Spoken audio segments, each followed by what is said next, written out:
We continue talking about big man things on TTT. Now, this time around, we are joined by the founder of the Manly Man series, Alvin Brown. And I think it's fitting that we're able to have this kind of conversation with you, Alvin. Welcome. Thank you for joining. Thank you for having me. Yes, so with a name like the Manly Man series, I'm sure that you'd have some idea or construct a definition of manhood, masculinity. So asking you to share that with us, please. Well, how I do it is a manly man is an individual who constantly improves. So that's the first thing. He's not perfect, but he's someone who seeks to go about fulfilling his responsibilities. So he's someone who's focused, he's someone who's honest, he's someone who's responsible and continuously. No, I like the fact that you talk about a constant and a kind of consistent evolution. And with that, I'll ask about the importance of developing skills and tools like emotional intelligence. Well, some viewers may not necessarily know what emotional intelligence is. So the first thing I'll do is I will explain what Please. it is. Emotional intelligence is the ability to understand how you're feeling and to understand the reasons why you're feeling how you're feeling. So, nowadays we have a lot of stories, a lot of issues, a lot of events where you see men who are responding to, let us say, at the end of a relationship. And when they're responding to the end of this relationship, they're angry and their response is sometimes destructive. So if it is that someone is emotionally intelligent, they're capable of being angry and responding in a way that does not negatively affect themselves or others. And one of the ways that you develop emotional intelligence is by constantly reminding yourself that every action has a reaction. So whatever it is that you're going to do now, if you're angry or otherwise, will have an effect on others, those you love and those who you interact with daily. So that is the importance of developing emotional intelligence. No, I like the fact that you talk about taking into consideration and look, okay, there may be repercussions. Like I tell some people, many times the instigators get away scot-free, but it's the person who retaliates and the way that they do it find themselves in hot water. But with regard to that emotional intelligence though, do you find that men can find themselves at a disadvantage? Because whereas I might want to articulate what I'm feeling as pain, sadness, vulnerability, loss, it seems as though it is safer sometimes to articulate whatever emotion I have as anger, because to do otherwise could be seen as a sign of weakness. What's your take on that? That is very true. Oftentimes, if you see a man on the road crying, there is a tendency to view him as weak. The funny thing though is that if that same man is crying on a football field because he just lost a game, no one has an issue. So you're quite right. Society in general view men reacting or responding in any way other than anger as weak. And that's something that we definitely have to look into.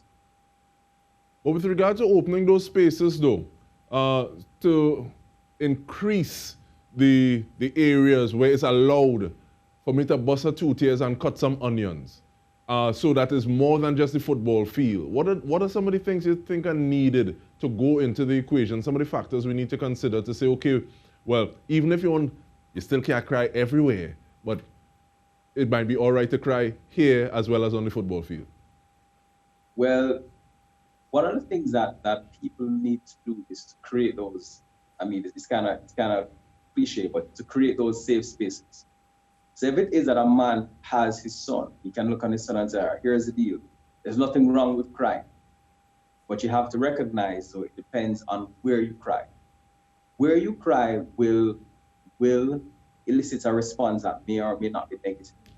So you can't necessarily cry out on the road because people are going to laugh at you. People are going to wonder if there's an issue. But the question then is, how are we as men, and even as women, allowing those who are close to us to show those emotions without laughing? Because one of the worst things for a guy is if he has his wife or his girlfriend and he's expressing to her something that is extremely painful, and she brushes it off, she ignores it. If he is unable to be vulnerable with those who he's closest to, he's going to shut off. He's going to remember that it was ignored.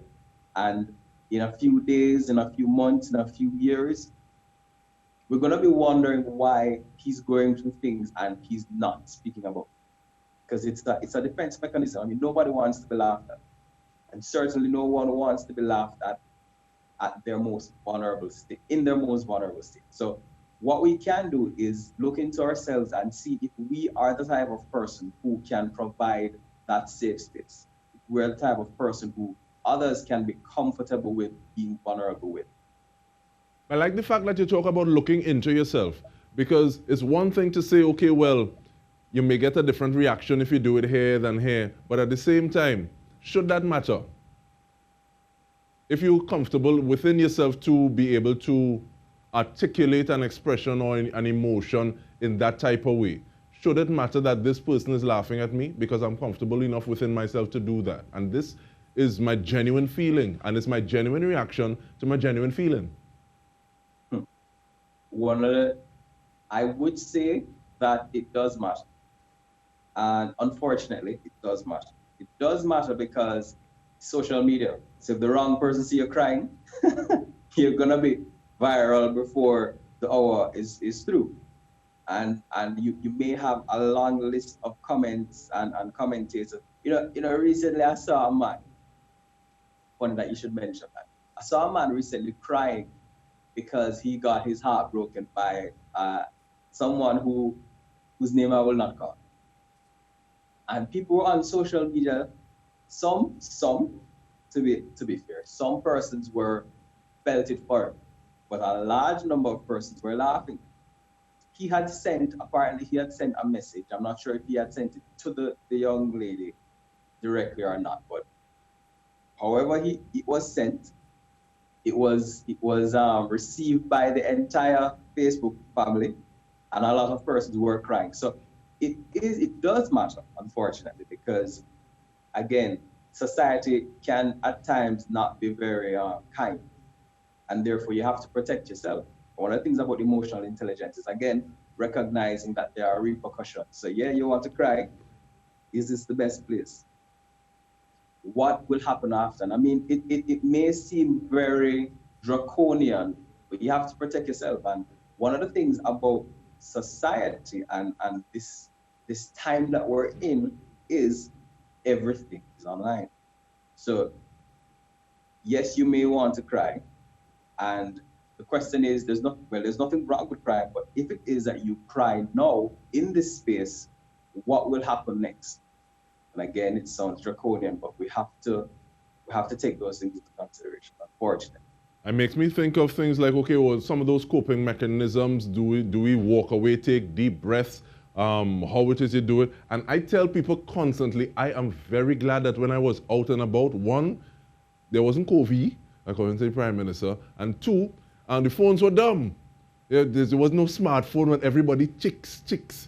But we continue the conversation on the next side of the break. I want to get into trauma when we return. We're speaking with Alvin Brown, founder of the Manly Man series. Stay with us.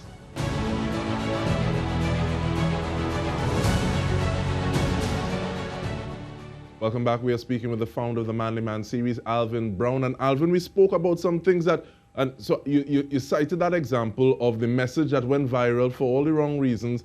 And I'm sure that is something that can be traumatic, or it can be traumatizing to an individual who's on the receiving end of it. Because Twitter trolls who do not know you, or social media people who do not know you, they can be very, very heartless. But it brings up the point though, how does trauma, or how can trauma impact relationships? In a number of ways. Generally, there's a high percentage of, I think it was 60% of, in one study, 60% of men who abuse women grew up in abusive relationships. So if it is that there is not a healing of that trauma, if it is that if you don't address trauma, you can become the same thing that has negatively affected you in life. And there's something that I looked at, I cannot remember if it's original pain, but the idea though is that you grow as an individual, as a person, as a vessel, and there is some point in life where there is a stressful or traumatic experience that you cope with as you can at that point in time. It may not be the ideal way to deal with that situation, but you sometimes find instances and situations like that repeating themselves, and you use the same way to deal with it, but until you have learned to deal with it differently, it continues. So other people will say the lesson will repeat itself until it is learned. What are some of the ways that you kind of deal or cope or resolve that kind of trauma, Alvin? Well, one of the ways is by having persons who you can trust, by talking to them about it. If it is that you want to journal, you can journal as well. I think one of the biggest ways, the most important ways to actually get help, get counseling. So, most men not in the mood to talk about counseling. Big man not got counseling. But just as how if you had an injury to your foot and you can't play football anymore, you would have to go to the doctor, you have to go to the physiotherapist. Similarly, if you have an issue that does not allow you to respond healthily to your relationships or in your relationships, that doesn't help you to respond in a healthy way to your parents or your wife or your children or your girlfriend, if there are issues like that, then you have to get help. We have to move from the idea that only those only mad people get counseling. No. If you have a trauma, then you have an injury. It's just not physical. And you have to work that injury. Most definitely. I think it's original pain therapy. That is what I was trying to remember a little while ago. But you spoke about bad man no go, counseling. But even before that, are there other ways that you can address some of these issues? And I ask that because many times you'd have a level of respect or a level of communication with your peers, be it one-on-one or just brethren in a group. And that also raises the question of what kind of factors are we looking at that allow someone, one, the respect, and two, to feel enabled enough to say, I'm checking you on that. That joke that you thought you make, it wasn't really funny. What are some of the things that go into being able to increase that level of accountability within your peers? I think it all boils down to what we can do. We have the ability to be the type of person to have that accountability or to check others. We have the ability to be the kind of person that others will look to and say, here's the deal, when I was growing up, this was an issue for me, or this is what I experienced. And if it is that you're capable of not going out and telling the whole world about your friend's problems, then he will return.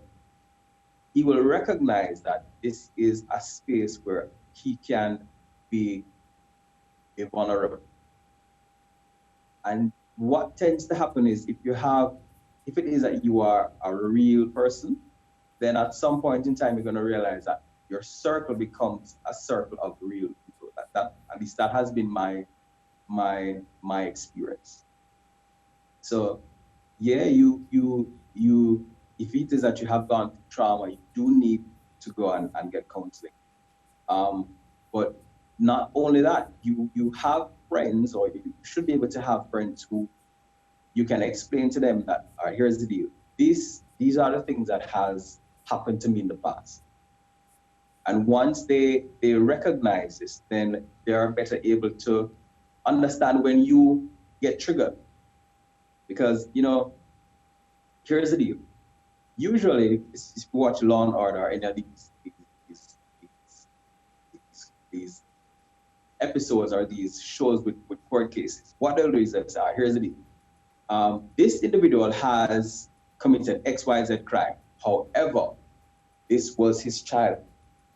He had a hard childhood. He was abused. He was this, he was that. Because they want to factor in these things have contributed to him responding in a particular way. So if it is that your friends, your spouse know what you went through, then they're a lot less likely to view your responses in a negative way because they understand what your triggers are, and therefore they're more likely to overlook your sins, which doesn't mean that you're going to always be in a particular state. But again, it's about continuous improvement. But once it is that there is open and honest communication, that open and honest communication can cover a multitude of sins.